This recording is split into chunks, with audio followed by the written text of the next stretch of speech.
Hi, heroes. Welcome to our first lesson for the book thief. And so today we are going to be looking at the prologue for this particular novel.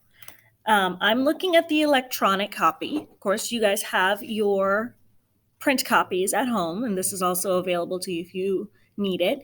Yesterday in class, we tried to activate our background knowledge for World War II, what we already knew about this event, this huge history-shaking event.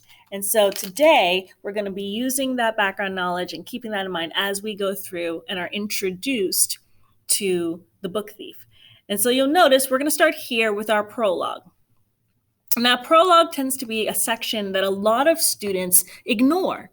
But when you're reading historical fiction, and particularly when you're reading a book like this, the prologue is essential to understanding the context and just the structure and the overall ideas that are presented in this book. So let's get started. Notice our prologue is called A Mountain Range of Rubble, in which our narrator introduces himself, the colors, and the book thief.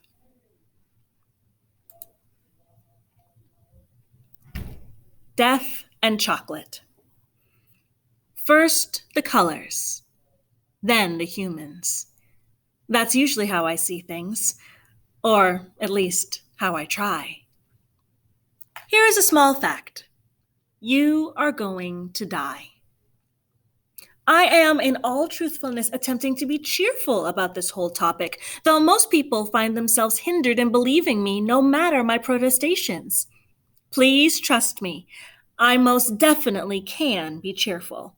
I can be amiable, agreeable, affable, and that's only the A's. Just don't ask me to be nice. Nice has nothing to do with me. Reaction to the aforementioned fact. Does this worry you? I urge you, don't be afraid.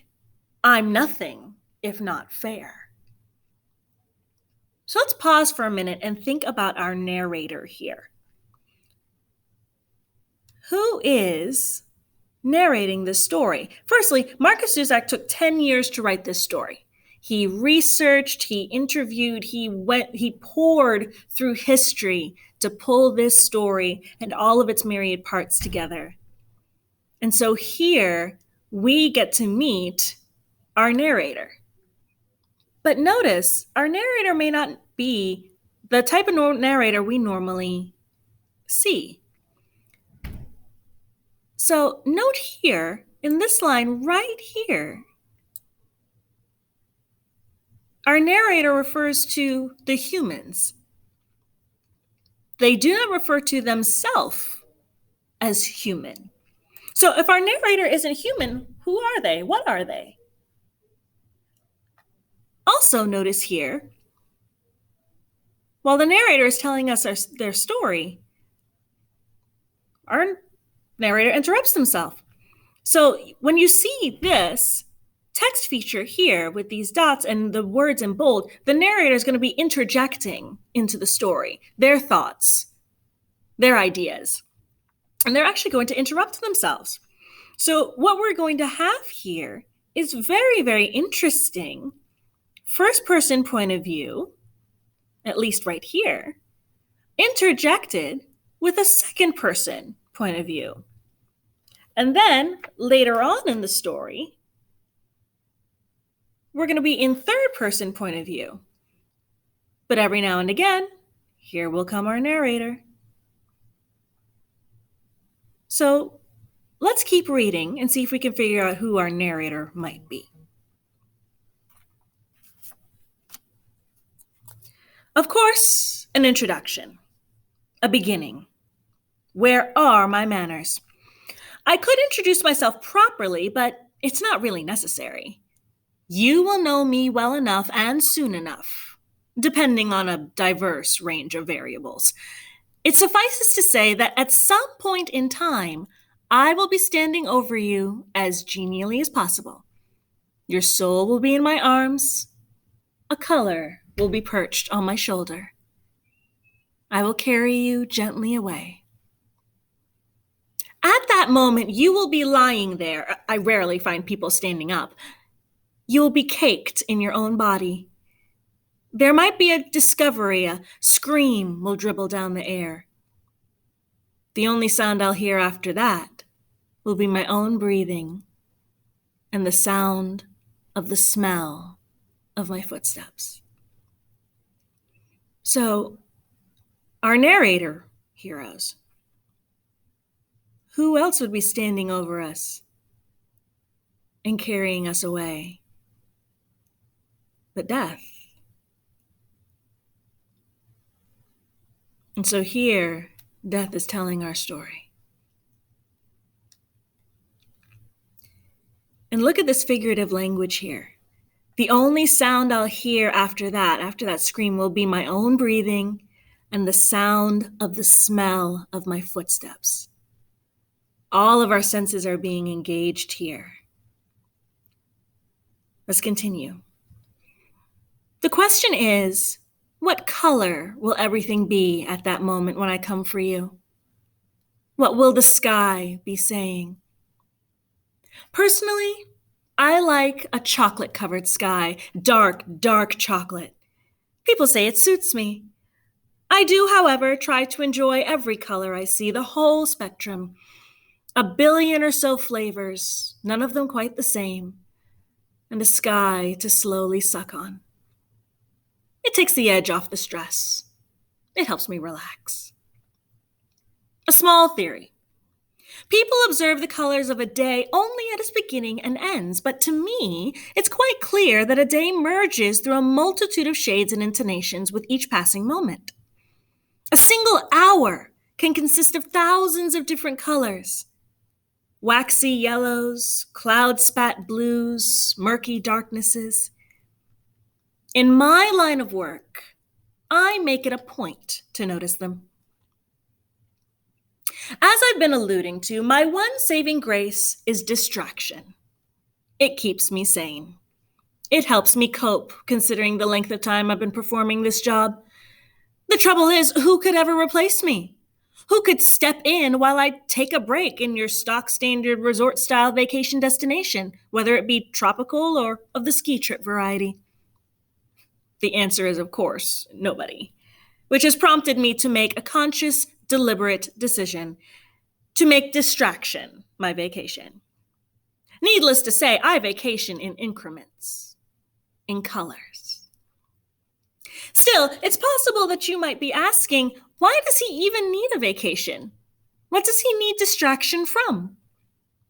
Which brings me to my next point. It's the leftover humans, the survivors. They're the ones I can't stand to look at, although on many occasions I still fail.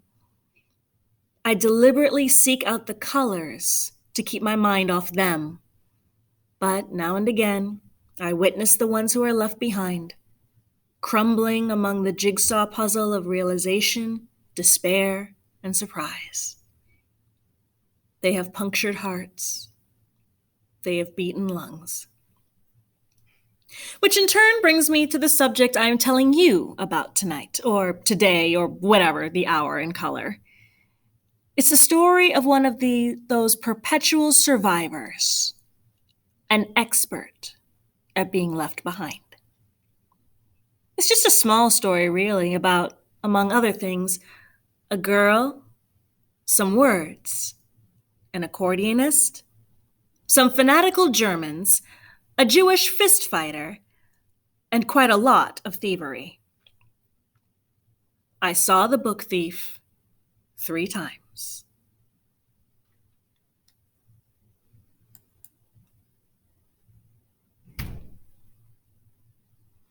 Beside the railway line. First up is something white, of the blinding kind. Some of you are most likely thinking that white is not really a color and all of that tired sort of nonsense. Well, I'm here to tell you that it is. White is without question a color, and personally, I don't think you want to argue with me. A reassuring announcement. Please, be calm, despite that previous threat. I'm all bluster. I'm not violent. I'm not malicious.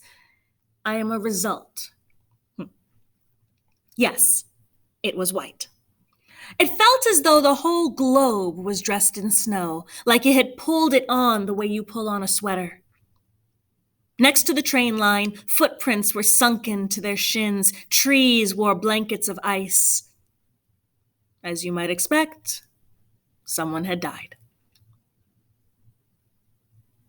They couldn't just leave him on the ground. For now, it wasn't such a problem, but very soon the track ahead would be cleared and the train would need to move on. There were 2 guards. There was one mother and her daughter, one corpse. The mother, the girl, and the corpse remained stubborn and silent. Well, what else do you want me to do? The guards were tall and short. The tall one always spoke first, though he was not in charge. He looked at the smaller, rounder one, the one with the juicy red face. Well, was the response, we can't just leave them like this, can we? The tall one was losing patience. Why not? The smallest one damn near exploded. He looked up at the tall one's chin and cried, Spinster, are you stupid? The abhorrence on his cheeks was growing thicker by the moment. His skin widened. Come on, he said, traipsing over the snow. We'll carry all 3 of them back on if we have to. We'll notify the next stop. As for me, I had already made the most elementary of mistakes. I can't explain to you the severity of my self-disappointment. Originally, I'd done everything right. I studied the blinding white snow sky who stood at the window of the moving train. I practically inhaled it, but still I wavered. I buckled. I became interested in the girl. Curiosity got the better of me, and I resigned myself to stay as long as my schedule allowed, and I watched. 23 minutes later, when the train was stopped, I climbed out with them. A small soul was in my arms. I stood a little to the right. The dynamic train guard duo made their way back to the mother, the girl, and the small male corpse. I can clearly remember that my breath was loud that day. I'm surprised the guards didn't notice me as they walked by. The world was sagging now under the weight of all that snow. Perhaps 10 meters to my left, the pale, empty-stomached girl was standing frost-stricken. Her mouth jittered, her cold arms were folded. Tears were frozen to the book thief's face.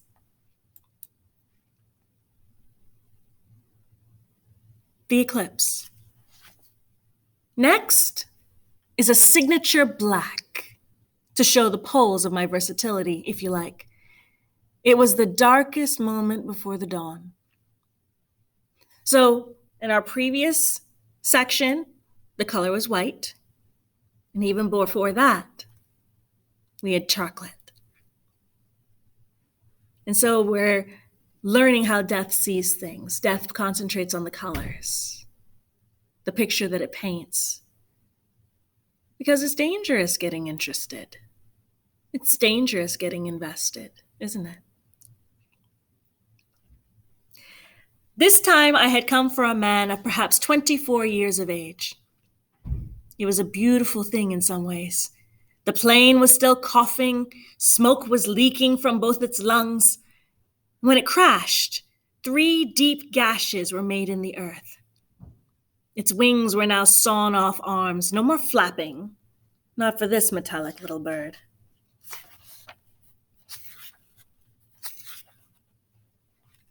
Some other small facts.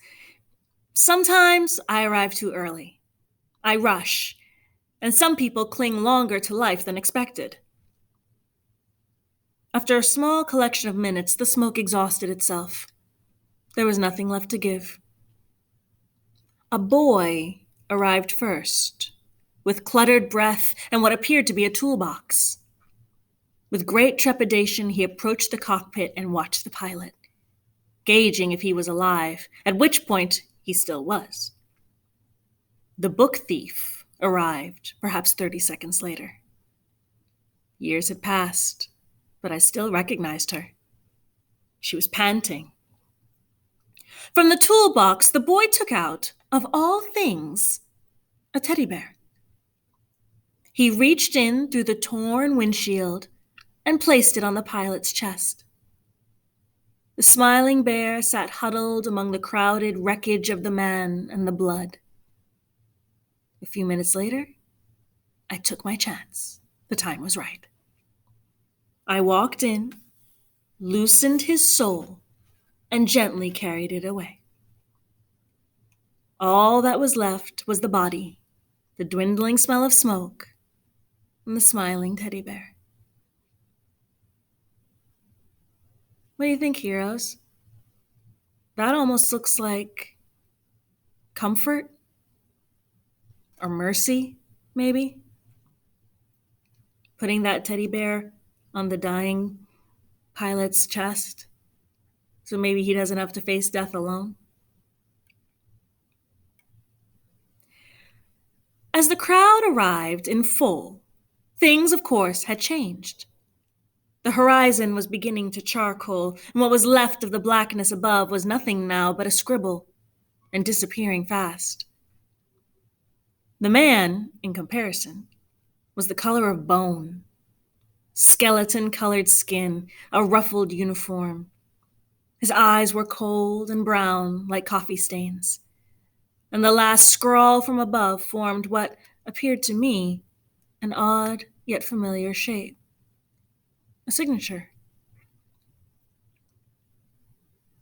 The crowd did what crowds do. As I made my way through, each person stood and played with the quietness of it. It was a small concoction of disjointed hand movements, muffled sentences, and mute, self-conscious turns. When I glanced back at the plane, the pilot's open mouth appeared to be smiling. A final dirty joke. Another human punchline. He remained shrouded in his uniform as the graying light arm wrestled the sky. As with many of the others, when I began my journey away, there seemed a quick shadow again. A final moment of eclipse. The recognition of another soul gone. You see, to me, for just a moment, despite all of the colors that touch and grapple with what I see in this world, I will often catch an eclipse when a human dies. I've seen millions of them. I've seen more eclipses than I care to remember.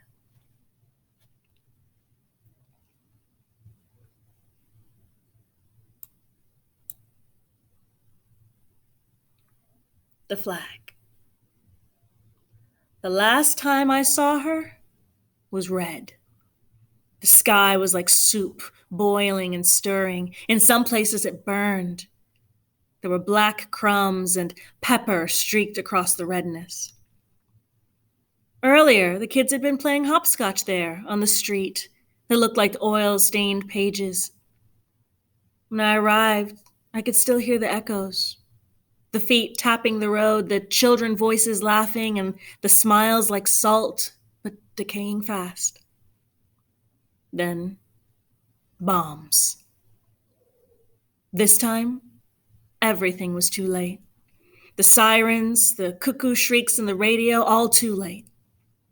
Within minutes, mounds of concrete and earth were stacked and piled. The streets were ruptured veins. Blood streamed till it was dried on the road, and the bodies were stuck there like driftwood after the flood.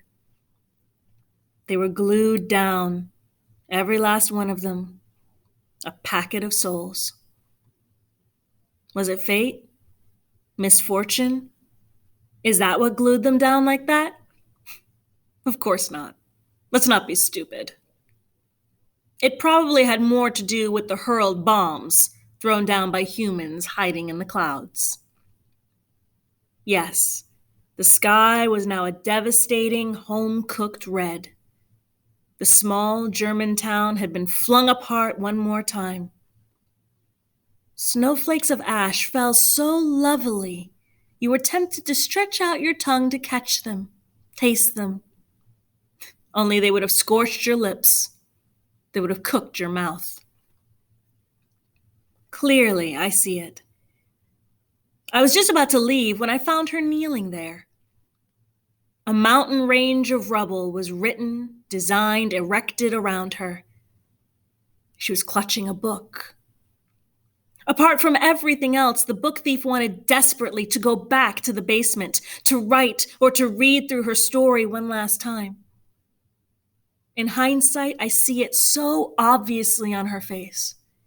She was dying for it, the safety of it, the home of it, but she could not move. Also, the basement didn't even exist anymore. It was part of the mangled landscape. Please, again, I ask you to believe me. I wanted to stop, to crouch down. I wanted to say, I'm sorry, child. But that is not allowed. I did not crouch down. I did not speak. Instead, I watched her a while. When she was able to move, I followed her. She dropped the book. She knelt. The book thief howled. Her book was stepped on several times as the cleanup began, and although orders were given only to clear the mess of concrete, the girl's most precious item was thrown aboard a garbage truck. At which point, I was compelled. I climbed aboard and took it in my hand, not realizing that I would keep it and view it several thousand times over the years. I would watch the places where we intersect and marvel at what the girl saw and how she survived. That is the best I can do. Watch it fall into line with everything else I spectated during that time. When I recollect her, I see a long list of colors, but it's the three in which I saw her in the flesh that resonate the most. Sometimes I manage to float far above those three moments. I hang suspended until a septic truth bleeds toward clarity. That's when I see them formulate. The colors: red, white, black. They fall on top of each other, the scribbled signature black onto the blinding global white, onto the thick, soupy red. Yes, often I am reminded of her, and in one of my vast array of pockets, I have kept her story to retell. It is one of the small legion I carry, each one extraordinary in its own right. Each one an attempt, an immense leap of an attempt to prove to me that you and your human existence are worth it. Here it is, one of a handful. The Book Thief. If you feel like it, come with me. I will tell you a story. I'll show you something.